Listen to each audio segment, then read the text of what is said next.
অনেকে হয়তো জানেন না যে তুমি ক্যান্সার সার্ভাইভার। প্রায় 13 ঘন্টার একটা অপারেশন হয়, 38 কেমোথেরাপিস নিতে হয়েছিল তোমাকে। 38 কেমোথেরাপিস, তার সঙ্গে সঙ্গে 35 রে।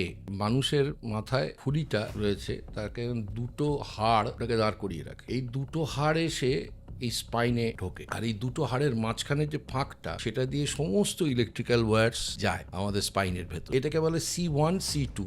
ক্যান্সার আমার ডান দিকের, যে কারণে আমি বেশি ঘুরতে পারি না, ডান দিকের হাড়টা খেয়ে ফেলেছিল। ফলত থেকে রে দিতে হতো, রে দিলেই এটা উবে যাবে, ফলত আমার মাথাটা টুক করে খসে গড়িয়ে চলে যাবে অন্যখানে।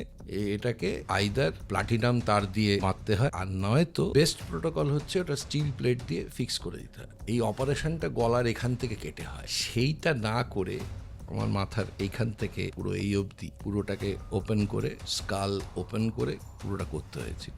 ইউজুয়ালি 13 ঘন্টা লেগেছিল, কিন্তু আমার জ্ঞান আসেনি, 16 ঘন্টায় আমার জ্ঞান আসে।